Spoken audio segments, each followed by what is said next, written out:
É nosso dia, companheiro.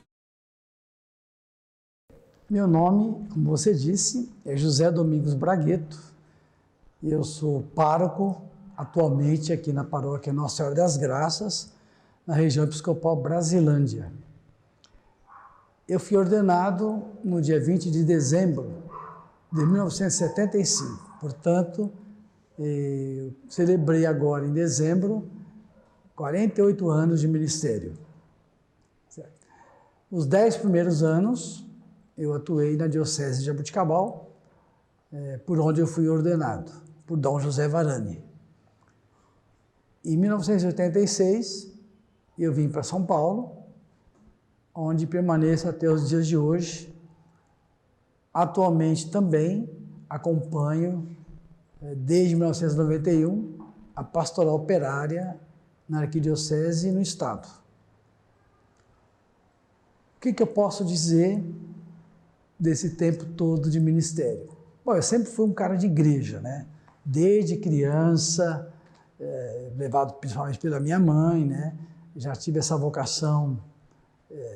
Com 11 anos fui para o seminário, em Brodowski, perto de Ribeirão Preto. Fiquei 7 anos internado, depois estudei em Ribeirão Preto. Enfim, nos anos difíceis, 1968, 69, né? Em tempos de ditadura militar, então já sofremos desde aquela época todo o impacto que significou esses anos sombrios da ditadura militar. Aí depois eu saí do seminário, né? Fui aconselhado a sair e fiquei meio perdido em termos de igreja, de religião, mas aí acabei voltando, porque participei de um movimento em Ribeirão Preto, um movimento estudantil, nos anos 70, né? Começo dos anos 70, fim dos anos 60, Ação Universitária Católica, ou Ação Universitária Cristã, que foi assessorada pelo padre Enzo Campos Gusso, já falecido de grata memória, que foi em Ribeirão Preto, fundou o movimento nos moldes da JUC, Juventude Operária Cristã ou Católica.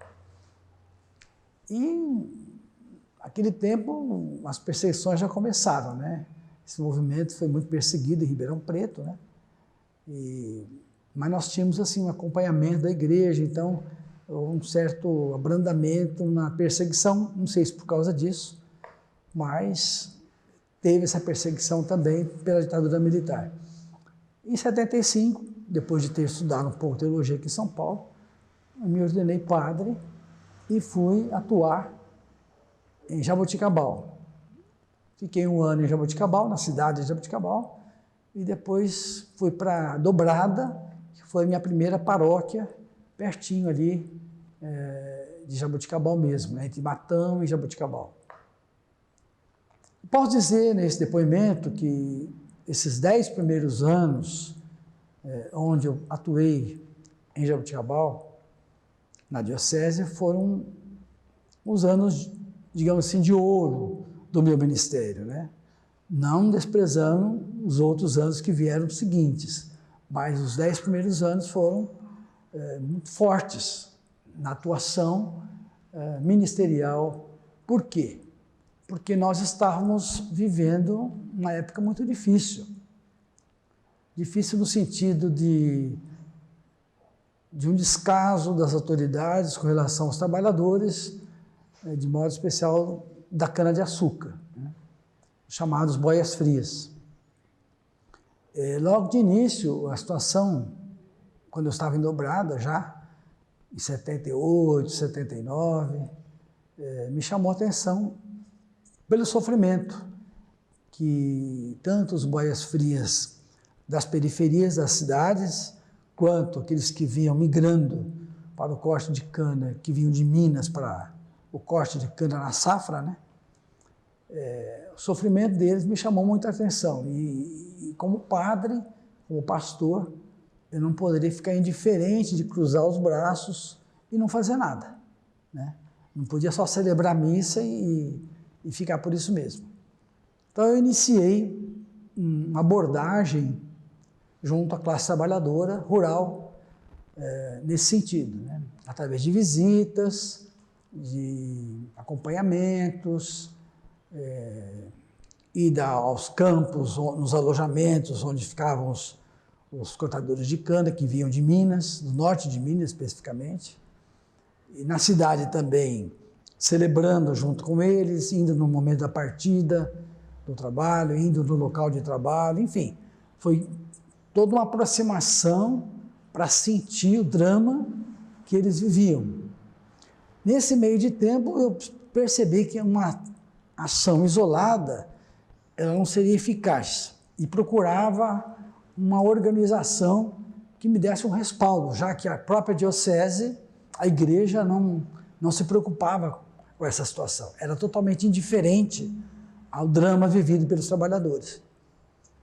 E eu sempre tinha ouvido falar na CPT, a Comissão Pastoral da Terra, e procurava um meio de me aproximar. Aí até que eu consegui essa aproximação e entrei de cabeça na organização, porque via na CPT um instrumento adequado que iria me ajudar a fazer esse trabalho pastoral. E de fato isso aconteceu.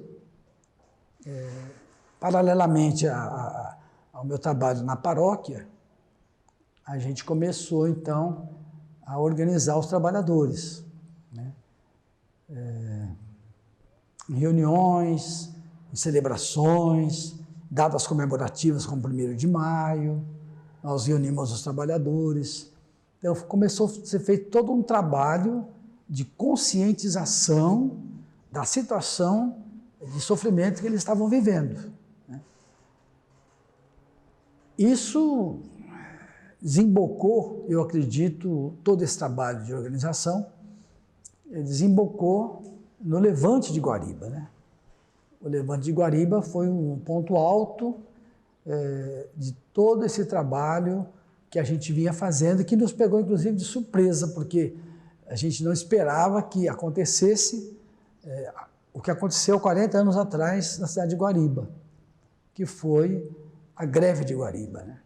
Até inclusive no dia da eclosão da greve, eu nem estava em Guariba, nem estava em Jaboticabal, eu estava em Viema, em Mato Grosso, uma das primeiras ocupações de terra que estava acontecendo, impulsionadas pelo MST que estava nascendo naquela época.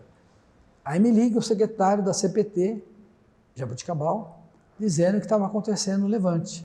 Aí eu saio de Viema e corro direto para Jaboticabal. Corro direto para Guariba e cheguei lá no dia seguinte à eclosão da greve. Então aí teve todo o acompanhamento da gente, assembleias, enfim. E já começamos a sofrer, por parte da igreja, a indiferença crescente, críticas por parte dos padres da diocese, né? E também, evidentemente, a imprensa, a grande mídia, sempre atrelada ao grande capital, Estadão, a Folha, a revista Veja, começaram a publicar notícias e reportagens onde incriminavam a gente tentando deslegitimar o movimento dos trabalhadores, né? E sempre eles procuram um bode expiatório, dizendo que a gente era o culpado disso, enfim, tudo isso que a mídia sempre faz, aliada ao capital. Mas nós continuamos o trabalho e a repressão veio muito forte, né?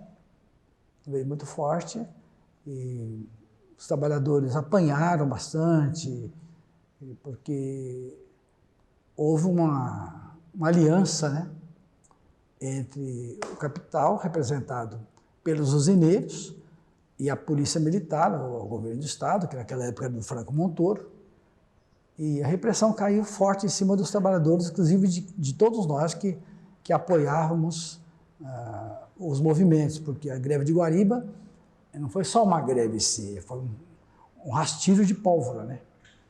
Porque foi um elemento, um efeito cascata, um efeito dominó. Depois de Guariba, outras cidades entraram também em greve, né? Os trabalhadores, inclusive dos apanhadores de laranja em Bebedouro. Nós nos sentimos no dever de acompanhar todo esse processo de conquista de direito, de defesa, de resistência, entendeu?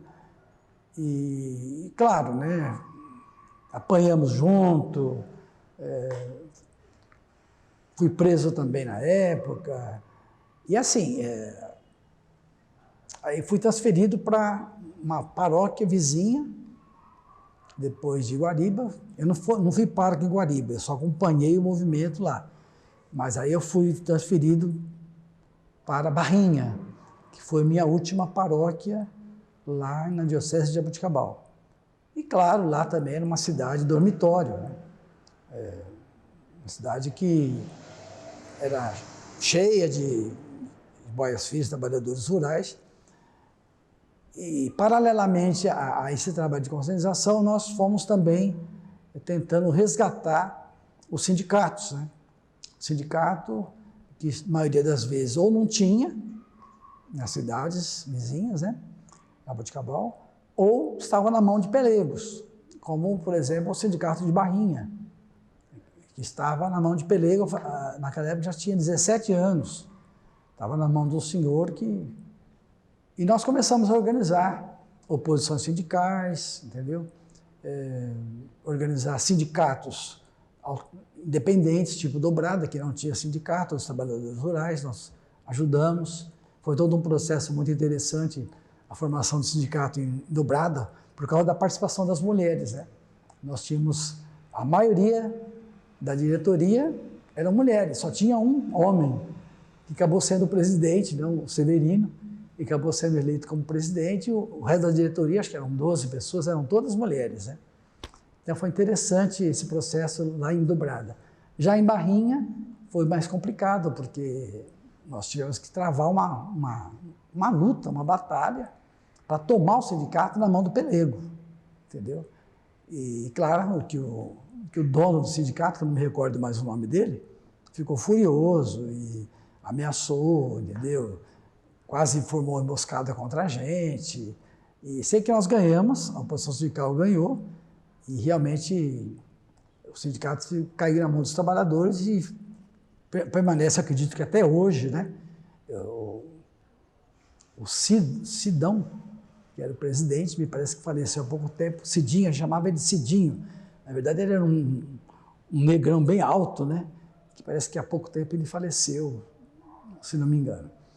Todo esse trabalho foi para que os trabalhadores tivessem instrumentos adequados para que as conquistas de Guariba elas fossem defendidas, né?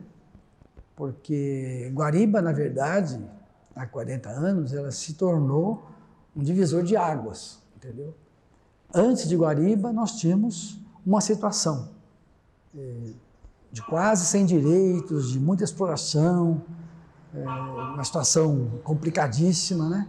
Para os trabalhadores, muitos acidentes de caminhões, muitos trabalhadores morriam em acidentes ou extenuados no corte de cana, sem proteção nenhuma. E pós-Guariba, que foi o primeiro acordo, acredito, dos canavieiros, que se conquistou, que se conseguiu, né? Uma outra situação diferente, né? Diferenciada, de mais defesa dos trabalhadores, de mais conquistas. Então, esse movimento é histórico e tem que ser lembrado sempre, porque foi a luta dos trabalhadores à frente de tudo isso, sofrendo a repressão, que conseguiu muitos direitos trabalhistas para os trabalhadores rurais do interior do estado de São Paulo. Então, assim, eu me sinto muito orgulhoso de, no passado, ter participado dessa história, né? A minha contribuição não foi muita, foi pouca, foi modesta, mas eu acredito que ajudou bastante, que eles viam na gente alguém com quem eles pudessem contar, né? Com quem eles pudessem dar a mão, e a gente deu essa mão. Em termos de igreja, infelizmente, como eu já disse, repito, né? Não houve apoio, tanto é que eu vim embora para São Paulo em 1986, porque estava sendo muito ameaçado de morte lá em Barrinha, né? atentados na casa paroquial, na igreja, com bombas e ameaça de morte. E o meu bispo, naquela época, infelizmente, ele falou, olha, se você quiser ficar em Barrinha, você fica por conta e risco próprio, né? Então, diante de uma falta de apoio assim, foi o ano que mataram o padre Josimo também, a gente estava muito assustado, né? Então, tive que fazer uma retirada estratégica, né? E eu não acho que foi uma covardia, porque os trabalhadores já estavam caminhando bem sozinhos, né? Já tinha também a FETAESP na época, que depois tornou FERAESP, que também estava muito na defesa dos trabalhadores, já tinha alguns sindicatos formados e na oposição conquistada, que também já estava defendendo os trabalhadores, ou seja, eles também já tinham alguns instrumentos na mão para caminharem, de certa forma, sozinhos. A CPT foi um instrumento, foi valioso, claro, mas depois ela começou, então, a entrar num certo declínio, né? Nós tivemos um papel importante naquela época, não que não tenha hoje, claro que a CPT ainda continua tendo esse papel importante, mas naquela época foi muito forte, porque o contexto também era outro, né? Era uma outra situação, então a pedagogia era outra, exigia da gente uma certa agressividade, porque eles eram muito agressivos, a classe patronal era muito agressiva, e a gente também não podia ficar de braços cruzados, dando amém a tudo, entendeu? Então exigia também uma resposta um pouco mais dura por parte da classe trabalhadora.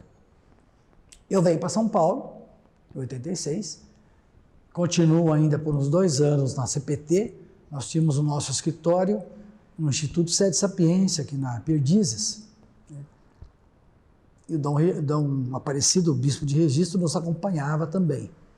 Então eu fiquei ligado ainda à CPT por uns 2 anos, até 1989, 1990. Aí eu saio da CPT, né? E a minha vida para cá foi um pouco traumática, né? Porque, imagina, a gente morava no interior, sempre viveu no interior, eu não gostava de São Paulo, não conhecia esse mundo aqui. Então, foi uma crise, assim, muito forte. Você mudar do interior para cá, de uma certa forma forçado, né? Sem apoio, né? Que entrei na arquidiocese, não fui apresentado para Dom Paulo, né? Então, fiquei morando no ali perto do Sede Sapiência, na Perdizes, e não tinha uma paróquia, não tinha uma igreja para celebrar, entendeu? Então, só trabalhava na CPT, no escritório, né? E fiz algumas viagens no Vale do Ribeira ainda, pelo Estado, né? Em termos da CPT, mas aos poucos fui me distanciando da questão agrária, né? Porque morando na grande cidade, olhava para a classe operária, né? Eu sempre tive uma paixão, assim, no passado também, para a pastoral operária. Mas como estava no interior, o certo era ficar com os trabalhadores da zona rural. Vindo para cá, então fui conversar com o Dom Angélico me convidou para ficar na região episcopal Brasilândia. Em 1989, a arquidiocese foi dividida, né? E Dom Angélico estava aqui na região Brasilândia. Como eu já conhecia Dom Angélico de muitos e muitos anos, inclusive em Ribeirão Preto, quando ele ainda era padre, nem era bispo, então eu já o conhecia há décadas. Fui conversar com ele, assim, até um pouco assim de desabafo, né? E ele sempre foi um amigão, assim, um conselheiro, mais do que pastor, né? Amigo da gente, como sempre ainda é. E ele me aconselhou, venha para a região Brasilândia, né? Eu estava ajudando um colega em Osasco tinha se tornado uma diocese, né? Ele falou, venha para trabalhar comigo aqui na região Brasilândia. Ainda não tive dúvida. Como eu já o conhecia, eu vim para a região Brasilândia e aqui comecei a atuar. Em 91 entrei na pastoral operária, também apoiado por ele, que acompanhava a PO na época, né? E continuo na PO até os dias de hoje. No início, como todas as pastorais sociais, tivemos uma atuação muito forte e hoje, né, dentro das dificuldades internas e externas que as pastorais sociais vivem dentro de um contexto de retrocesso da própria igreja, né, na questão social, essas pastorais entraram num processo de declínio, né? Então a igreja entra num processo intraeclesial, né, onde as pastorais intraeclesiais têm mais força, né, têm mais visibilidade. E as pastorais à destra, para fora, as pastorais sociais, infelizmente, tem ainda uma certa fraqueza, né? De militantes, de pessoas interessadas, dentro, no clero e fora do clero, né?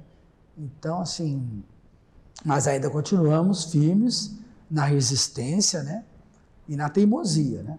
Eu publiquei, quando eu fiz 40 anos de padre, né? Publiquei um livro, uma autobiografia, onde eu coloco lá toda essa história, né? E o livro é intitulado Da Resistência à Teimosia, né? Porque o meu lema de ordenação sempre foi esperança, esperança sempre. Do Dom Paulo é de esperança e esperança. O meu lema é esperança sempre. Eu sempre tive esperança de dias melhores. E não perdi essa esperança, né? Hoje tem mais dificuldade? Tem. Tá complicado? Tá. Mas a gente não desanima, porque muitas pessoas esperam pela gente, né? Muitas pessoas confiam na gente e a gente não pode decepcionar de modo nenhum. Então, aqui na região Brasilândia, eu passei por várias paróquias, umas mais difíceis, que estão mais na periferia, tipo Jardim Damasceno, Parque Belém, Perus. Então, tive lugares assim bem difíceis, né? Hoje estou numa paróquia tipo mais de classe média, entendeu? Não existe tanto problema social grave. Tem sim, porque nós temos pessoas que nos procuram aqui constantemente. Tem uma comunidade que é bem simples, aqui perto da Marginal Tietê, que era uma antiga favela. Nós temos uma única comunidade, onde nós procuramos também dar o apoio possível. Tive alguns problemas, estou com 74 anos agora, né? O ano passado foi um ano meio difícil, eu tive vários problemas de saúde, e a atuação foi um pouco difícil, né? Mas estou melhorando, né? Estou me recuperando bem de uma cirurgia agora, e a gente vai continuar lutando até quando Deus quiser. Esse é um pouco assim o depoimento que eu gostaria de deixar registrado aqui para vocês. Eu cheguei em Guariba no dia seguinte ao estouro da greve e me dirigi à subsérie do sindicato. Guariba não tinha sindicato, eu pertencia ao sindicato dos trabalhadores rurais de Jaboticabal. Eu fui direto para o sindicato e aí fui tomando a par da situação, entendeu? E entrei diretamente na ajuda, junto aos piquetes, que eram vários piquetes. A gente transportava os trabalhadores, eu tinha um Fusca, né? Eu levava os trabalhadores de um piquete para o outro, levava lanche, enfim, toda essa movimentação, porque a greve ela não foi só um dia, né? Ela foi alguns dias, e também quando os trabalhadores convocaram as assembleias que eram feitas no campo de futebol, né? E eu também estava lá junto com o sindicato de Jaboticabal, que dirigia a subsede em Guariba, né? E no momento que estavam nas negociações, eu me lembro muito bem que estava no estádio, lá em Guariba, tinha na minha frente milhares e milhares de trabalhadores, entendeu? Alguém do sindicato de Jaboticabal estava dando as orientações, né? E chegou uma hora que ele não tinha mais o que dizer, o que orientar os trabalhadores. Então ele passou a bola para mim. Padre, fala alguma coisa, entendeu? Porque ele estava meio perdido, porque não tinha nem o resultado das negociações ainda. Então, assim, as minhas palavras diante daquela massa de trabalhadores, né, inclusive já com helicópteros passando, dando voos rasantes, foi no sentido de acalmar o povo, né, não ficar assustado com o barulho dos helicópteros, né, para que mantivesse a união, né, dos trabalhadores, que o movimento seria vitorioso, que a gente tivesse esperança, né, nesse sentido que eu procurava, nunca orientei pela violência, né, porque pela mídia daquela época a gente estava incitando a violência dos trabalhadores, muito pelo contrário, né. Só que eu fiquei com muita raiva da mídia, né. Tanto é que depois da Assembleia, os repórteres vieram me cercar para fazer perguntas e eu perguntei, na época, não sei se eu fiz errado ou não, se tinha algum repórter do Estadão lá. E tinha um. Eu falei, enquanto tiver um repórter aqui do Estadão, eu não dou entrevista. Entendeu? Aí nessa hora, os outros repórteres se solidarizaram com o colega, né? Aí saíram todos, entendeu? E me lembro também que um agente da P2, da Polícia Secreta, da Polícia Militar, se identificou falsamente como jornalista, pediu para tirar uma foto minha. E eu, muito ingênuo, achei que era jornalista, falei, não, pode tirar. Ele tirou a foto, né? E, claro, depois levou para os órgãos de repressão. Então, assim, havia toda essa movimentação de apoio, né? Mas eu me lembro muito bem que depois da surra que eu levei, no bairro João de Barro, lá, quando a polícia invadiu as casas dos trabalhadores e bateu no trabalhador dentro das casas, eu apanhei porque eu fiquei no local, né? Não fugi, eu não tenho por que fugir, né? Que a Constituição me garante ir e vir em qualquer lugar do país, e mesmo assim, por causa disso eu apanhei, né? Eu lembro que eu fui direto para a subsede do sindicato, porque eu sentia que o corpo estava todo dolorido, todo moído mesmo, da surra que eu levei, né? Da PM que estava batendo muito mais dos trabalhadores. Então, é um pouco por aí, assim. Os piquetes foram muito importantes. E a gente realmente... Era um trabalhador... Eles pegavam uma praça, um lugar bom, para levar para o trabalho. O piquete era para impedir isso. Era fortalecer pontos de saídas de Guariba para que os caminhões não levassem trabalhadores para o campo, para o corte de cana. Paravam ali. E na greve subsequente em Bebedouro, também ali foi complicado, porque foi depois da greve de Guariba isso, né? Em Bebedouro também os trabalhadores, eles cercaram esses caminhões que levam suco para o Porto de Santos e pararam os trabalhadores e os trabalhadores pararam esses caminhões, fecharam a saída de um dos bairros e uma noite eu falei, vou ver como é que está o piquete.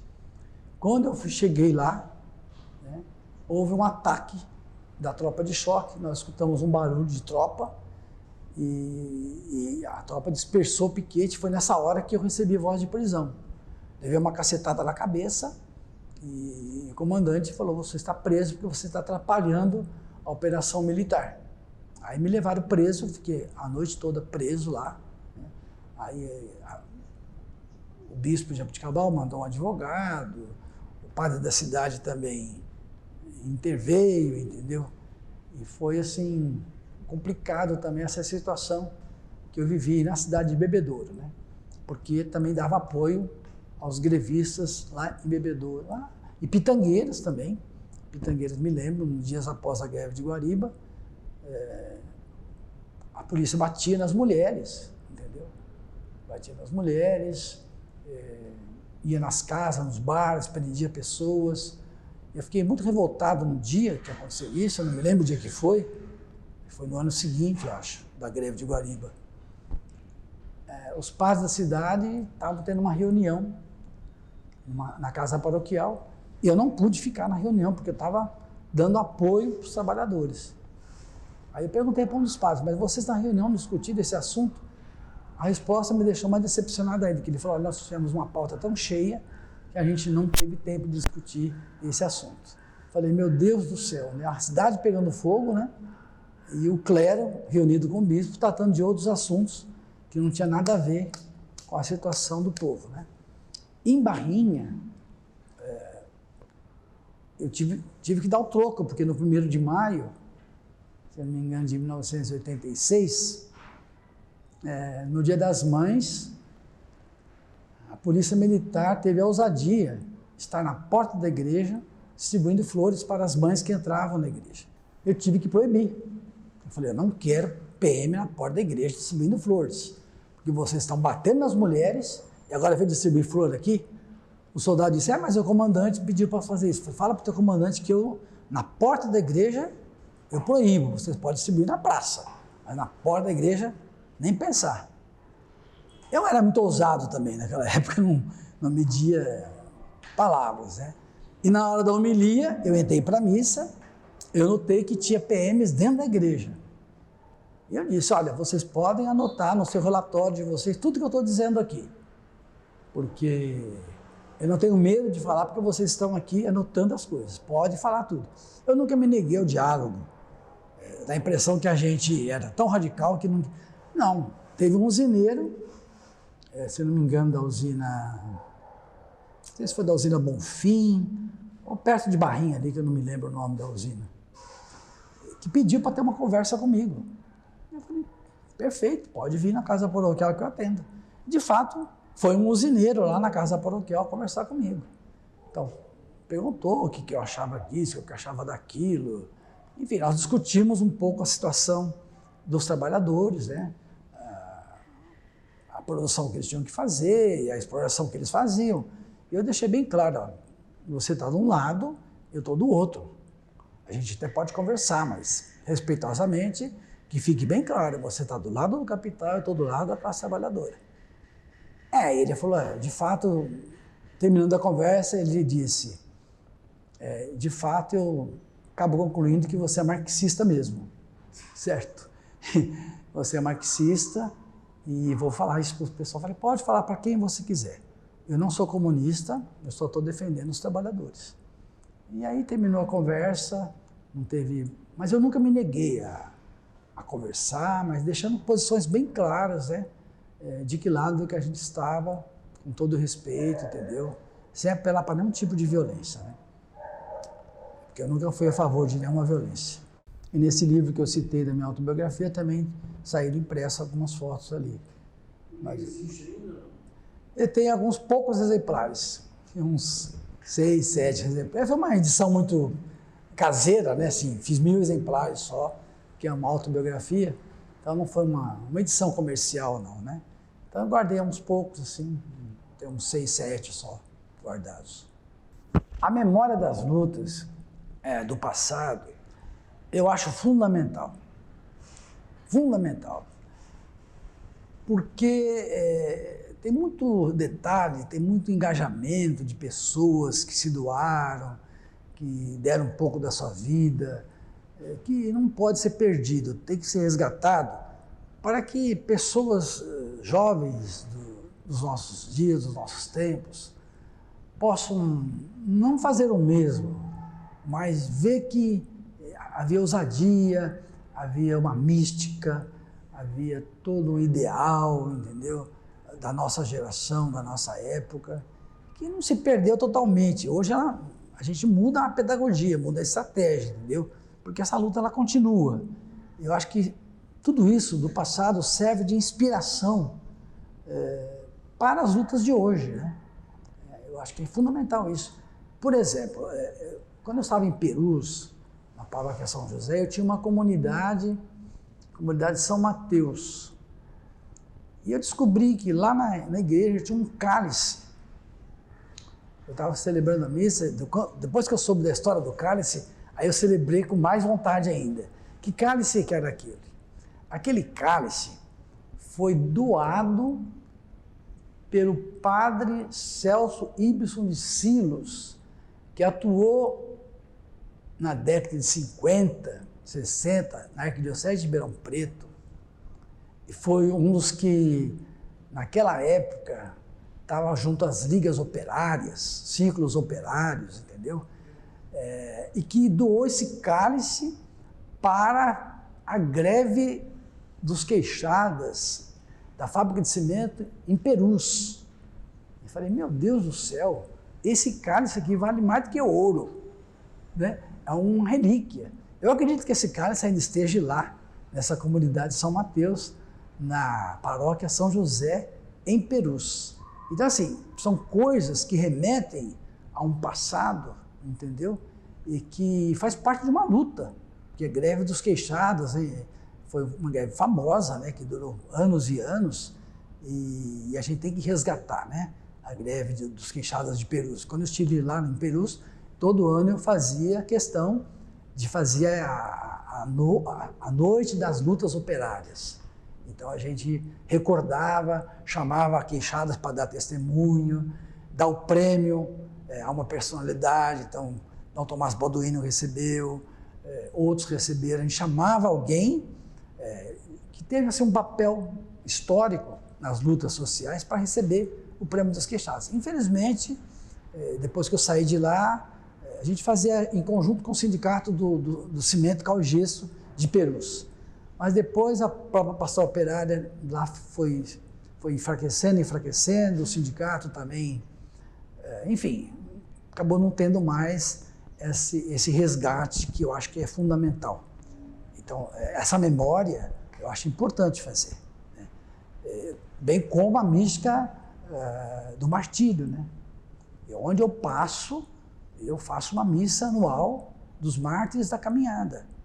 Então, eu recordo todos aqueles e aquelas que, sendo padre ou não, que deram suas próprias vidas, né? Então, a mística do martírio, ela é muito forte, né? Ela não pode ser, os mártires não podem ser esquecidos. Essas pessoas, elas deram o que tinham de melhor. Então, eu mesmo me inspiro muito nesses mártires para nunca desanimar, porque há momentos que você sente uma certa fraqueza, né? Confesso que a gente, às vezes, fala, puxa vida, né? Dá aquele baque na gente. Mas aí me lembro dos mártires e eu me recobro, porque quem sou eu para desanimar diante de quem deu a própria vida, como o próprio Cristo deu, entendeu? Então, assim, acho que essa mística, ela é fundamental. E os jovens de hoje, eu tento passar isso para eles, entendeu? Mas está meio difícil, viu? Não está fácil, principalmente para o clero novo que está vindo por aí, né? Com outra cabeça, enfim, a militância hoje está complicada, os jovens estão difíceis de serem abordados, mas eu acho que isso tudo ajuda. Esse trabalho que vocês estão fazendo de guardar essa memória, de entrevistar, entendeu? Ir atrás, é muito importante. Eu tenho uma coisa que eu nunca fui atrás, que é o que eu tenho no DOPS, né? No DOPS, já me disseram, olha, tem um monte de coisa que guardavam a teu respeito. Quando eu estava em Dobrada, o padre da paróquia vizinha de Matão falou, olha, você tem tiras e tiras de papel no DOPS, mas eu nunca fui atrás. Eu tenho até curiosidade de saber o que eles falavam da gente. Uma vez me ligaram lá de Matão, se não me engano, da delegacia. O senhor está afiliado ao PT? Isso foi em 1982, 1981. Eu não respondi nada. Eu falei, não estou filiado, nunca me filiei a partido nenhum, né? Eu não precisei nunca de partido político para fazer o trabalho social, né? Sei que todos gostam, né? Muitos gostam, tem isso como instrumento, eu respeito, mas eu pessoalmente nunca tenho minhas simpatias, né? Aos partidos, mais à esquerda, claro, mas eu nunca me filiei pessoalmente a nenhum partido. E eu sempre achei que a monocultura é um desastre para o nosso país, né? O agronegócio, também acho, porque ele pode até, você pode até me dizer assim, mas o agronegócio, ele ajuda na exportação, ele traz grandes divisas. Agora, a gente tem uma outra ótica, né? Porque ele destrói a economia familiar, entendeu? Na verdade, ele não se reverte para a classe trabalhadora, né? Ele ajuda o grande capital, isso sim, né? Agora, os trabalhadores, eu via muita tristeza, né? Na minha época já, pomares de laranja, de pequenos sitiantes, tombados completamente e se plantava cana em cima, né? Então, São Paulo virou um mar de cana, né? Isso é triste, porque acaba com as relações interpessoais, as famílias provocam o êxito rural, entendeu?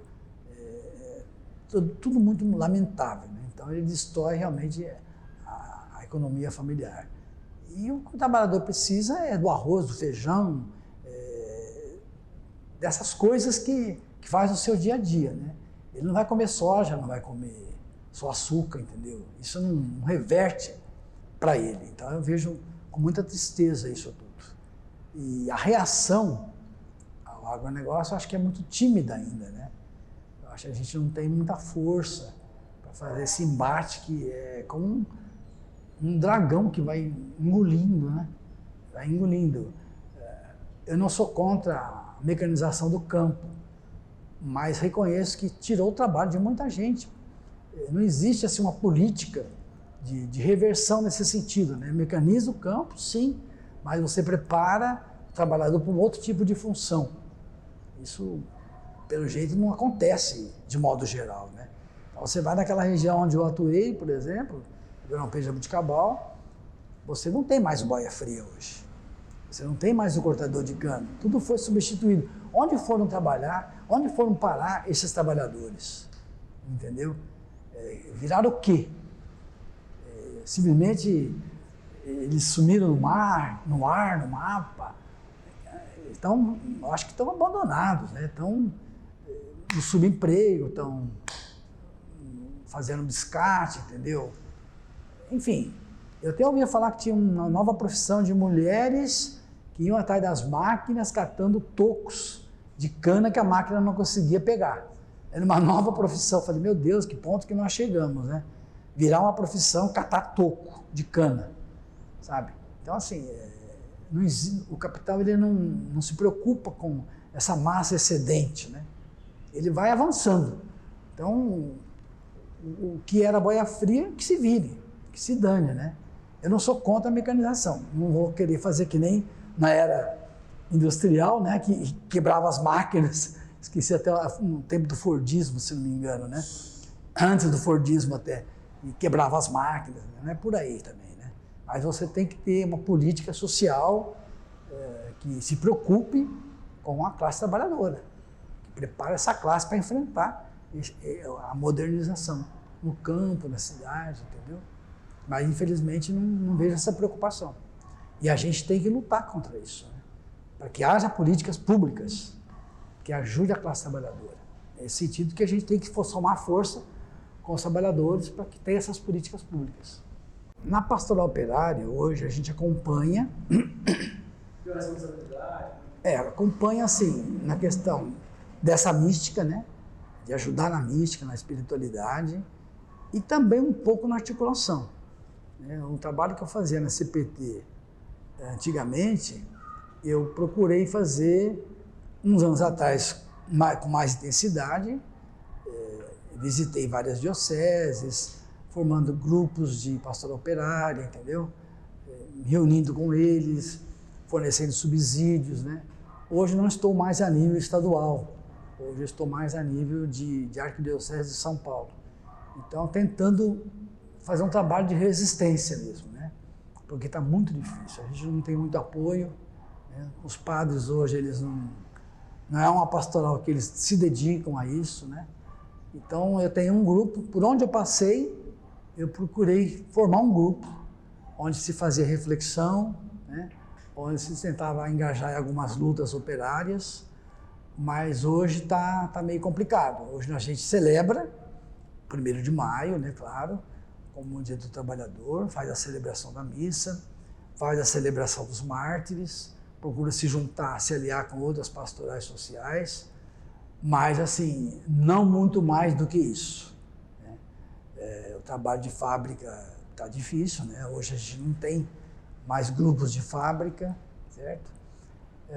A gente se une a grupos de base que tem, procura dar apoio, tipo lá na região Ipiranga, por exemplo, eles têm a Casa da Solidariedade, onde eles fazem vários tipos de curso profissionalizante, trabalho de conscientização e tudo isso.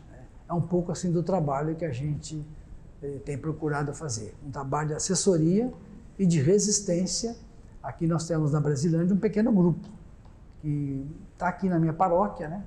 Que de vez em quando se reúne para refletir a situação da classe trabalhadora atual e preparar celebrações e apoiar trabalhos de outras organizações e entidades. A informação é muito importante, né? Eu acho que a informação, que um povo desinformado, ele não tem consciência das coisas. Então, desde a época que eu estava em Dobrada, eu me preocupava em deixar os paroquianos e os trabalhadores bem informados. E eu lembro que na época havia um jornalzinho que era feito aqui em São Paulo, chamava o Jornal dos Jornais. Então, o Jornal dos Jornais, eu assinava um pacote e fazia questão, porque era uma síntese de tudo que saía na imprensa, e era uma coisa bem feita, bem com critério, entendeu?